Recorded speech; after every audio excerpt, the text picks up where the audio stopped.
That's a the good answer. thing is, I actually wrote a letter to the editor of a newspaper. They didn't publish it because they're dumb. Because there was an article that basically said that the president and Congress were behaving like children.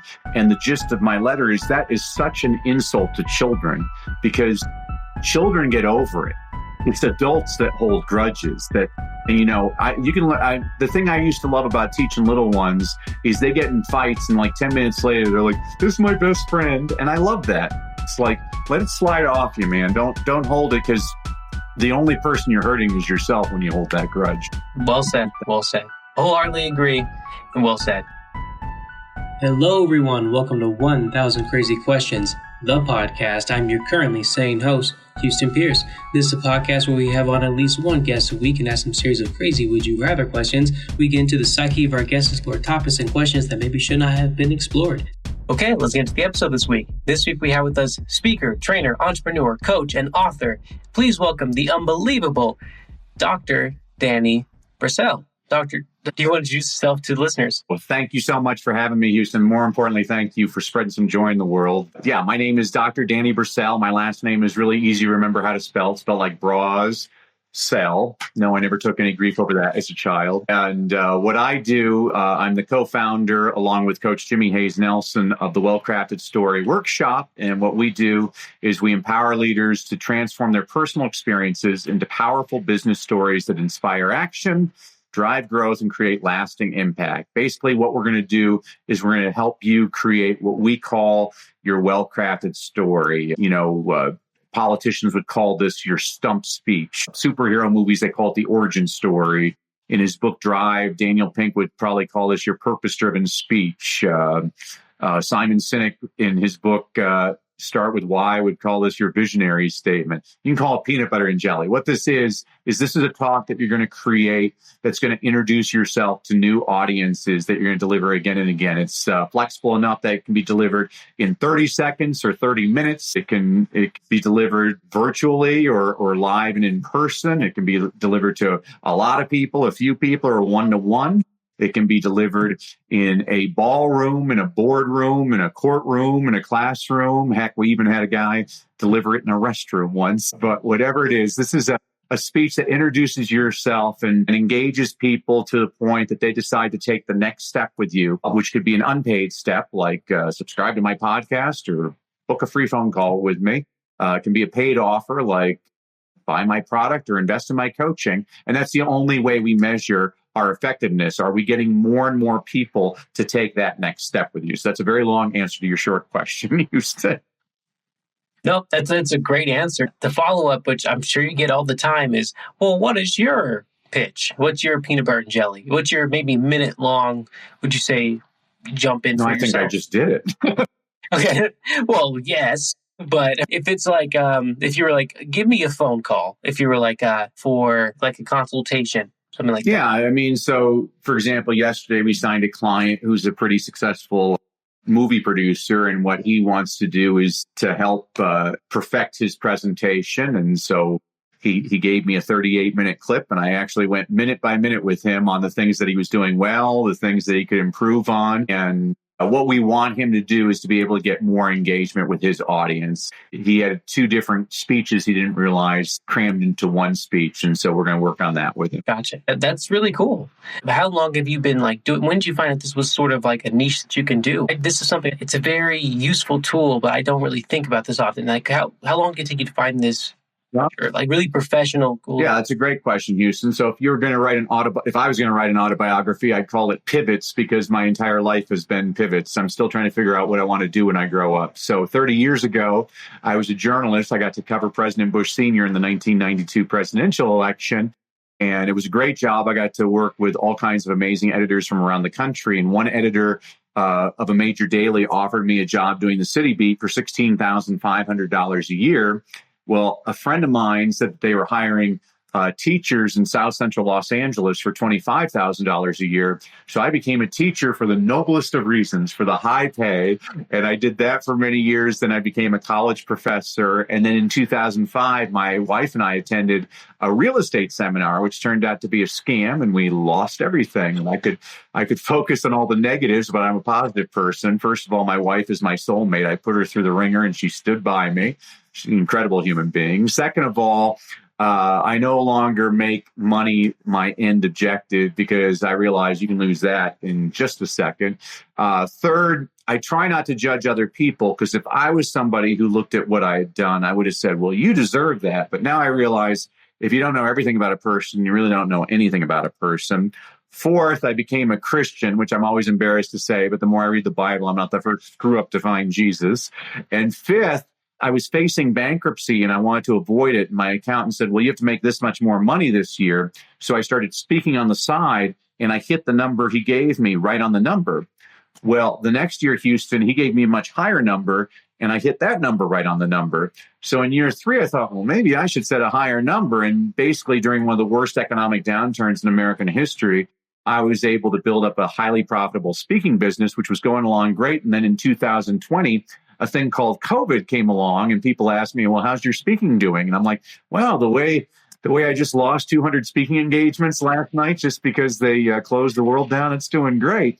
Well, for many years, Houston, people had asked me to coach them to speak. And I always avoided that because as a teacher, I've always had a very high standard for my students. I will not let you fail. I want you to succeed, and I'm going to hold you accountable until you do succeed. Well, it turns out that entrepreneurs and executives are highly motivated people that will do the work. And so that's, again, the roundabout answer to your short question is the way I became a coach for speakers was a whole bunch of, happy accidents along the way. That is incredible. That is an incredible story. That's one of the best answers to that. So how'd you get here? I think questions I've ever had. That's crazy. What a roller coaster. And I guess it's still going, but yeah, that makes a whole lot of sense. And it's my job here, I guess, to pivot us again and see how well you can pivot these questions, honestly. There are 2 rules to this game/conversation. Rule number 1, you must always answer the question no matter what. If you honestly have no preference towards one or the other, you say the phrase, flip a coin, and we move on. Rule number 2, whoever asks the question doesn't have to answer it if they choose not to. These rules exist because as questions become harder to answer, these rules become harder to follow. Hey, audience, real quick, this is a Blue Band episode. Everyone can listen to this one. It's a family-friendly one. If you want a raunchier version of this podcast, go check this out. They're labeled Red Band in the description. Otherwise, stay right here. And Danny, I just want to remind you, if you have any questions for me, this conversation, we go back and forth. You're never interrupting. Quick but informative disclaimer to the listeners: everything's hypothetical. I say every week, but every week it's true. If you're offended, sorry, you can at me. I may or may not respond depending on how I feel about it. And everything we talk about is for conversational, hypothetical, entertainment, educational, even purposes. And lastly, before we begin, Danny, is there anything you'd like to ask or declare? Are there inherent judgmental biases you know you may have? What inspired you to start a podcast, Houston? Okay. Interesting question. Inspired is, I guess, the right word. I have a friend who is currently in fashion in New York, and he has a YouTube channel. He's doing pretty well. Shout out to Drew Joyner, if anyone knows that guy.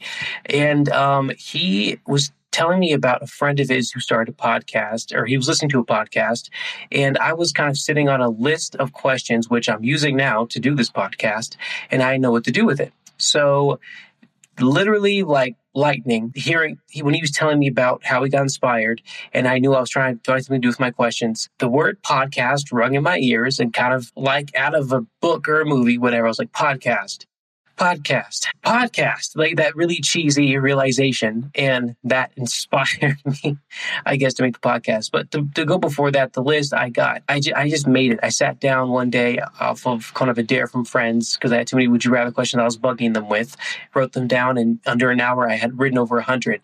I was like, oh, okay, I guess I have a knack for this. And then I kept working on the list. I added more. Some would you rather questions, some not, and just kept growing. Didn't know what to do with it until that day. Yeah, hope that was quick enough answer. I love it. For the inspiration. I like it. It's been fun. It's a weird concept, but it's No one else is covering this niche, I think, or at least it's so You're so basically far. your own university. That's what I was telling my son. I'm like, instead of going to college, why don't you just create a podcast and interview all the people that you find interesting? You'll learn a lot more than you would in a classroom, I think. Yeah, I think I agree with you. I had definitely learned a lot Great. more. That's true. I definitely learned a lot. Speaking of learning a lot, this first question: would you rather go spelunking or cliff diving? I love spelunking. I just love caves, so spelunking. Okay, isn't that like a real dangerous one? Correct me if I'm wrong. Or There's probably all kinds of dangerous ones. The one I want to explore is in Vietnam. I think it's the largest in the world, and it's so large it has its own ecosystem. So I've always been interested in that. My God, you want to do this one? Yeah, I would love to. No, I've when I travel, I love traveling, and so when I travel, I try to do unique things in various countries. And so, where did I go spelunking? Well, I've actually done that in a couple of places. I went spelunking in Thailand and I believe in Costa Rica. So lots of fun. Cool. Have you ever thought about cliff jumping? I've done either, so I'm just kind of I've cliff jumped. They both look pretty fun. I don't know. But I don't know what qualifies as cliff jumping. I think the highest cliff I jumped from was about 40 feet high. That was in a lake in Colorado. That's about the highest I've ever done. What's the highest you've done? The highest I've jumped from? Let me think of the highest place I've jumped from to even answer this. You know, when you're on the playground with a kid, you know, those, and like you're on what is like maybe a story, if that, I get, or maybe I've jumped. Did I jump out of? I have jumped out of a window. Okay, no, I did jump out of a window. That was an actual story some houses ago. Okay, yeah, does that count? Sure. We just have to redefine it as cliff diving. Yeah. It seems pretty cool. With the whole squirrel suit and everything. I just know there's a lot that goes into it. Rocky and Bullwinkle, it's great. Yeah, I can't do that. Kudos to you. Honestly, it's an adventurous thing. I don't know if I can do it. Yeah, but speaking of which, would you rather be the first person to explore a new planet or be the inventor of a new drug that cures one of our diseases? Well, obviously, I guess it's not obvious, but for me, it would be to invent a drug that cured everybody. Let's fix our planet first, then we can fix others. That's pretty fair. It's not. I don't think it's immediately obvious, but different stroke for different folks. That's true. If you could do the whole planet thing, would you do it? I would definitely. I think there is a program where you can sign yourself up to go to Mars. You go through some stuff. It's like a 2030 something. Are you willing to do that? I'm willing to create a list of names of people I would love to see go to Mars. I love your answers. I really like that answer. Man, okay. That's a good answer. Pivoting again, and excuse this question, but would you rather punch an old woman in the face as hard as you can or start chain smoking and you won't be able to stop? Goodness. Those are my options. Those are your options. We're putting that. I don't know if there's anything redeemable about hitting an elderly woman. And I guess chain smoking. I was actually blessed because my grandmother, so this actually relates because it's an elderly woman. My grandma used to smoke 3 packs a day, and she did me a huge service. Because of her, I've never had any interest in smoking. Yeah, I get that too. No one in my family smoked, but the closest person dude did was he wasn't an uncle, but those family friends who are around the practically family, he smoked constantly. And yeah, it's a deterrent. Yeah. Okay. Again, you're kind of taking a selfless, smoking for everything. But I respect it. Sorry for that question, but let's go. I agreed to answer any questions you've posed, so keep them coming. Okay. Next one, open-ended. Do you think it is better to ultimately go with your gut on big decisions or analytically break down a big business decision?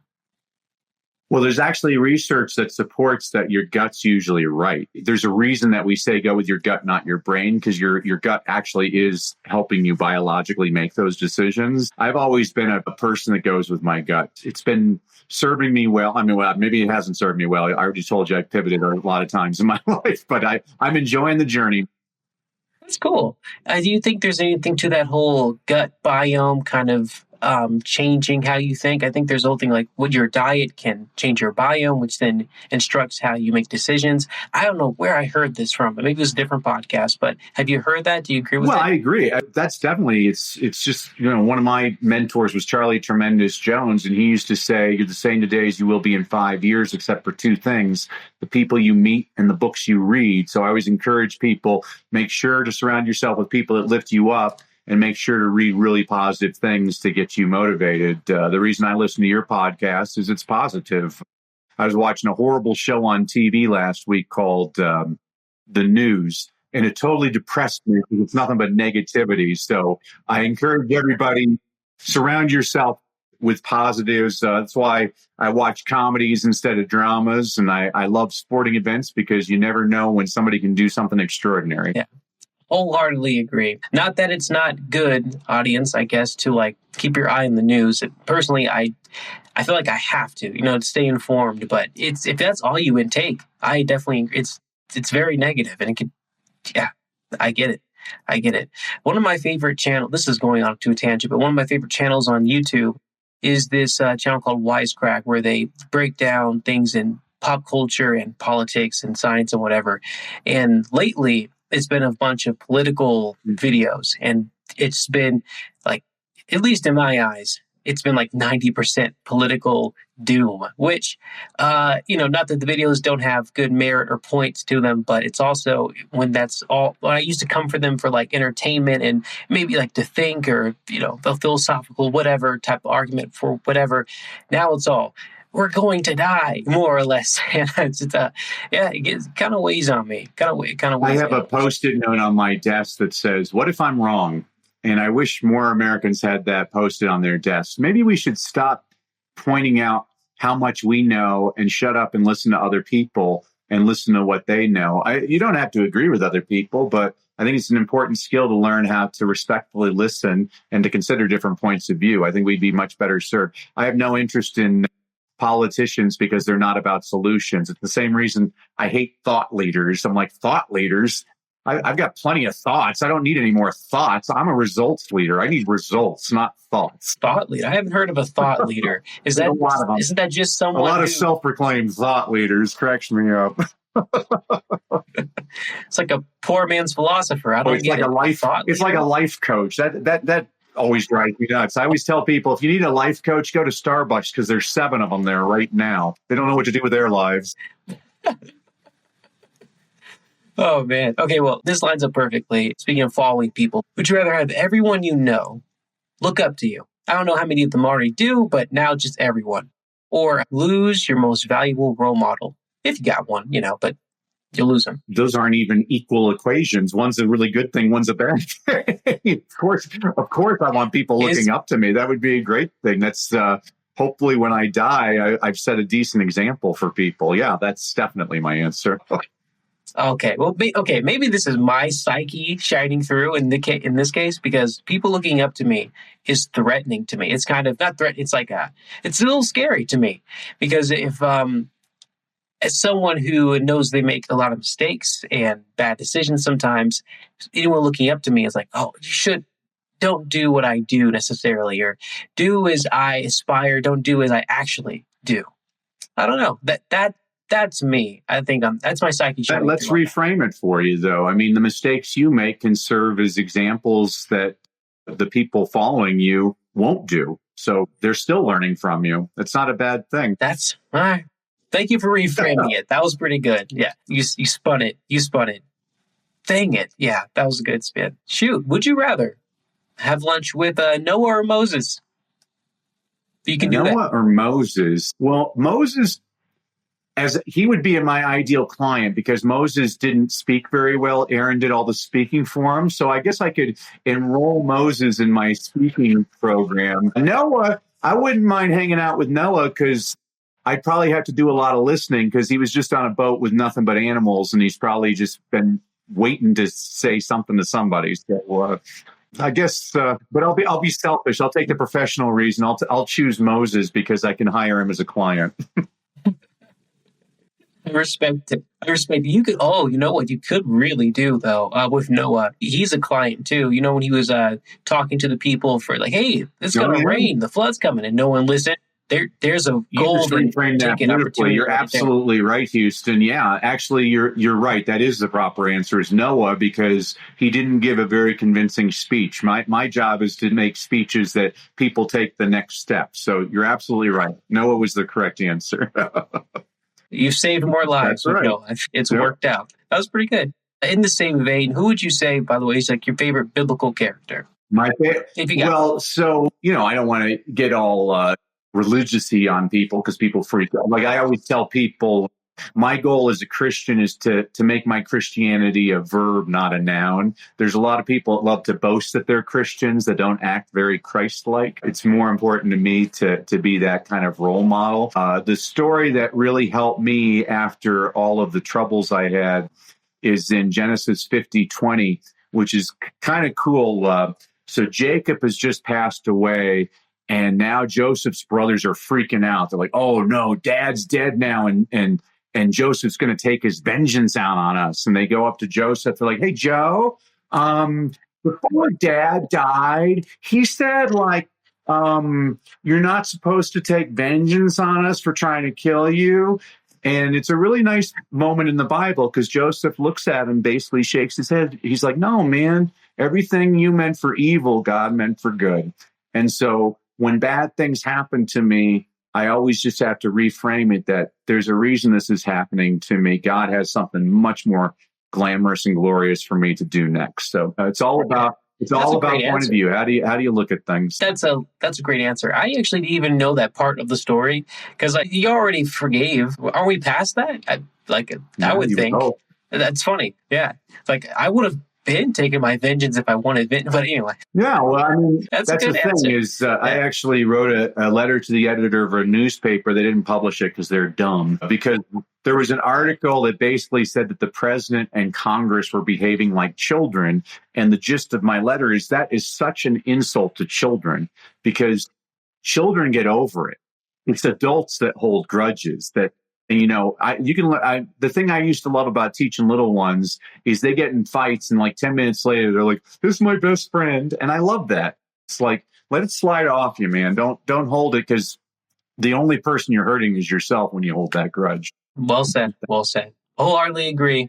And well said. Speaking of children, would you rather have your face put on the $5 bill or have all kids listen to you, but not adults? No, I'd rather have all the kids listen to me. I don't really care about the kids or the next generation. If I can impact the next generation, it's even better. Adults, we've had our chance. We're the ones that are screwing up the climate and we're having wars and just silly discussion. Little kids are amazing. They look at the world in totally different ways. The best questions I've ever been asked have been asked by little kids. So when I was teaching kindergarten, I had a little girl, Maria, and she raised her hand. She's like, "Mr. Brassell, where does it say Humpty Dumpty is an egg?"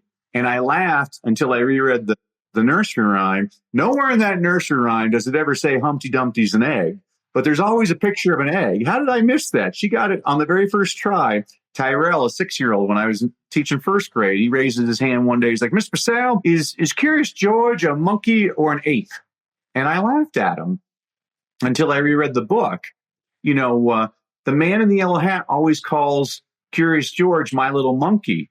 Well, where's Curious George's tail? He doesn't have a tail because he's a monkey. He's a chimpanzee. I've read that book 3,000 times, missed it every time. Tyrell got it the very first time. That's why if I'm ever murdered, I want a first grader on the scene, not my wife. A first grader would be like, approximately 6 feet tall, dark pants, dark shirt. My wife would be like, "I don't know. I think he's this tall. I think he's white." Kids are great. They're very observant. And the reason I've taught all age levels, but if I was going to give a preference, my favorite are the little ones because they don't know what they can't do yet. And that's what I love about your podcast is you open people up to possibilities. Hopefully they're accepting the world.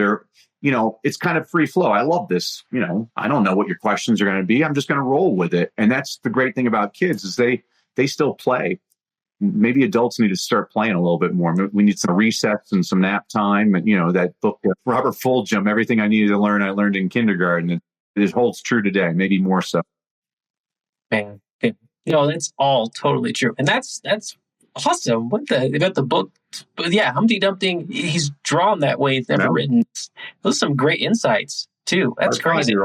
That's crazy. Yeah. What's it called? Security storage. And what good is a $5 bill anyway? Within 5 years, there's going to be no such thing as cash. We're just going to all have like credit card numbers on our heads, and they'll just scan our plane. To that $5 bill one, is there any credence to you in terms of like legacy beyond when you die, having your face on something? Do you put any stock into that, or what are your thoughts? I don't know if I have any care whatsoever, because I've seen so many people that donate millions of dollars to have a building named after them just to see that building torn down 100 years later. Oh, I mean, even look at the ancient wonders of the world. How many of them still exist? I don't think any of them exist. Maybe the pyramids. I'd rather have my name be a name that people associate with that was a good person. That was somebody that I learned a lot from and always made me smile. If I could have that kind of legacy, that's something that lasts. Physical things don't last. Yeah, that's true. Unless you build them big enough. But no, it's true. It's true. Unless you build them big enough is what I'm saying. Like, just put some rocks on each other in the shape of a triangle, or a 3D triangle, then and it works. Stack something big enough, it'll last. That's right. But ultimately, I agree. Yeah, if your kids remember you and people remember you fondly, like, oh, that was a great guy, then you've done it. That's immortality, and people will naturally put your face on the bill. You don't have to ask for it or get it in a would you rather question. I don't know, but great answer. Shoot. Okay, this next thing is sort of an exercise. So just stay with me here. It's like what's called word association type deal. So I'm going to name a Looney Tune character, and then you're going to give me a profession, or either the profession you see for them or just the profession that comes to mind. Okay. Are you familiar with the Looney Tunes? Of course I'm an old guy. I'm surprised that you're familiar with the Looney Tunes. That's how I learned classical music, was every Saturday morning watching Looney Tunes. Yeah. Well, for me, it was Family Guy. Works too.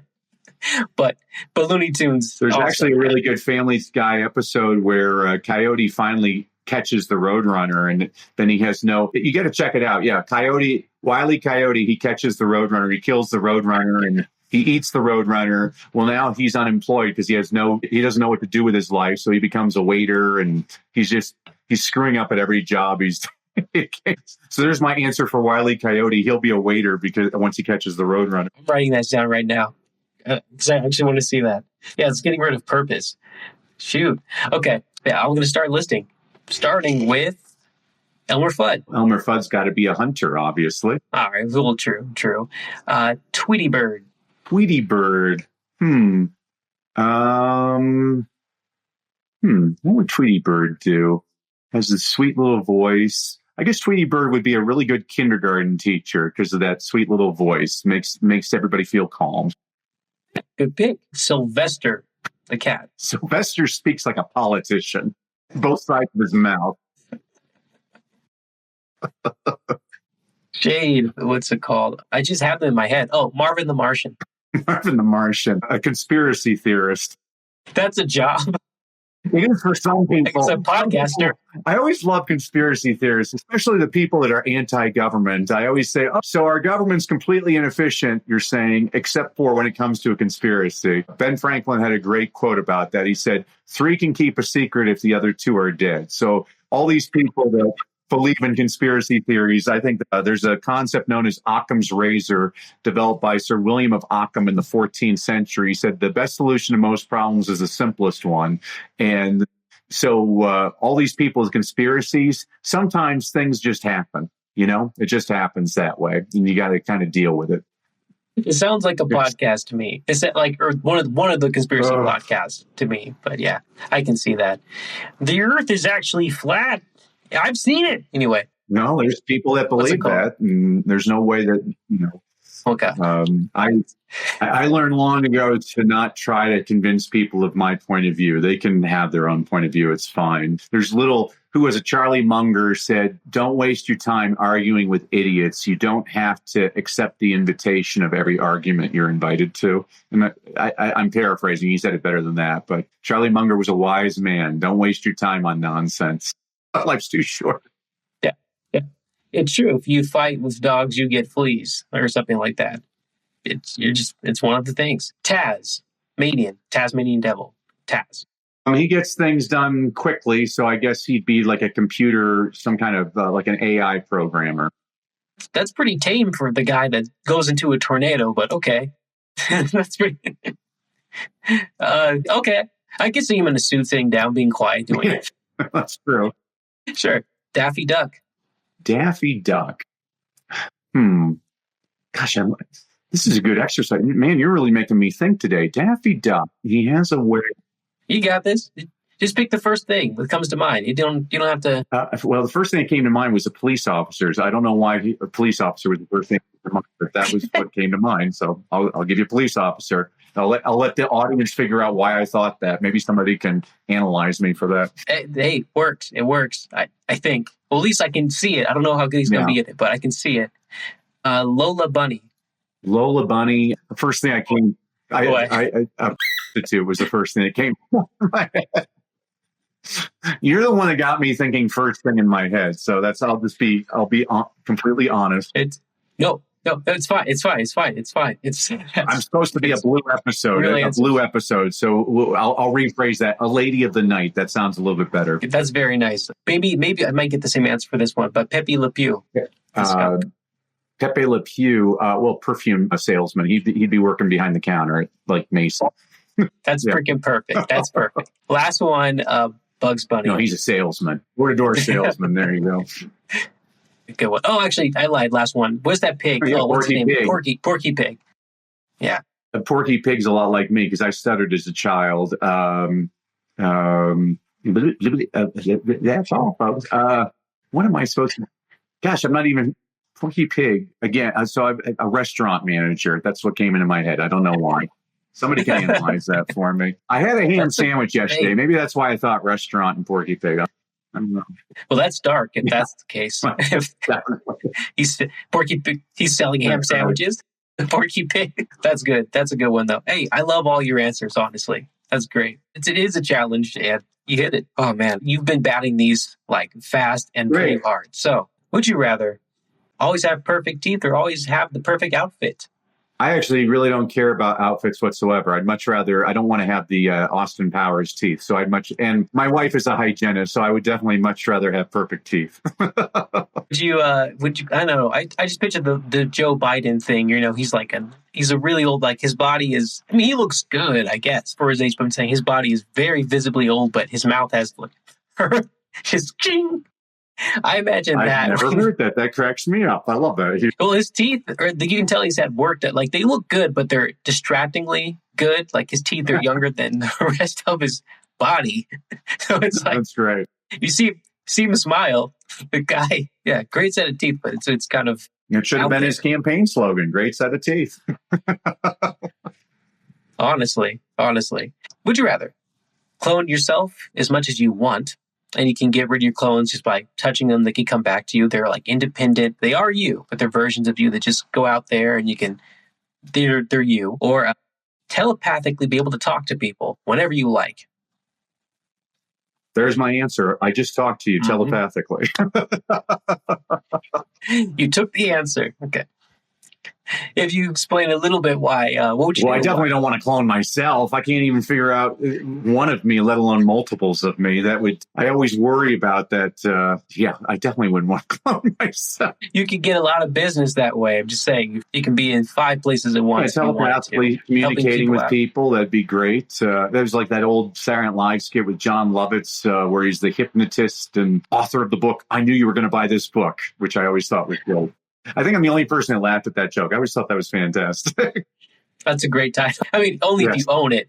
But yeah, shoot. Okay. Would you like help people on stage, or like talking like no, spit the gum out before you go on? Would you do that, or if you could telepathically talk to people, like would your day to day, is it more business? Like, what's the main motivator? Well, it'd be great as far as my clients are concerned, because I could kind of nudge them to take their speeches the way they should actually craft the speeches, because people are making mistakes all the time when they're speaking. And again, you hire a coach to help you. I mean, that's what I always tell people. You look at Tiger Woods. Tiger Woods, greatest golfer in the world. He has a putting coach. He has a driving coach. He has a mental coach.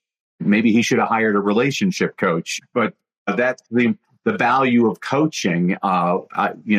I'm not a good dancer. I'm not a good cook, but I'm really good at showing people how to create more effective presentations. And so if I could help get in their minds and show them how to do that, that would be great. Answer, but I just want to point out, you say you're not a good cooker, not a good dancer, or something like that. But if you had a clone dedicated to cooking and another one dedicated to dancing, you would get good at it. And you can bring them back into, then you know how to dance, you know how to cook, you can dedicate different services. You could be the putting coach, you could be the mental coach, you could be the regular coach. All the places at once. I broke my own rule with my students is I should have just added the word yet. I'm not a good dancer yet. I'm not a good chef yet. So practice makes permanent. Wow, that's a good twist on that.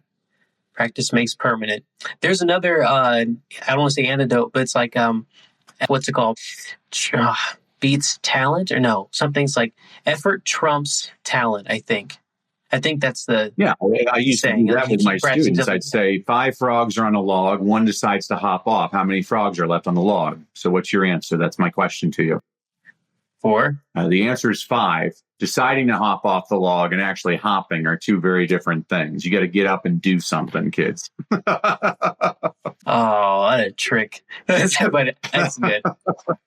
My students, whether I'm teaching my little ones or my older ones, as they exit my classroom for the day, they always have to hear me give them the same refrain. I always remind them, kids, remember, education is valuable, but execution is priceless. Knowledge is not power. Only applied knowledge is power. Knowing what the right thing to do and doing the right thing are 2 very different things. Go out, do the right thing. Let's make this world a better place. And I think we'd be much better served if all of us followed that advice.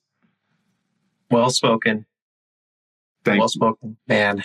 Well, you've batted 1,000 out of 1,000. And while I do have more 1,000 questions, I think it's a pretty good place to put a pin in it. But I just want to say thank you, listeners, for listening to this episode. And Danny, is there anything you want to plug or tell listeners in general? As a thank you to listening to my obscure answers to those very interesting and unique questions I've never been asked before, Houston, I wanted to give everybody a couple of freebies. So if you go to Free Story Guide, again, freestoryguide.com.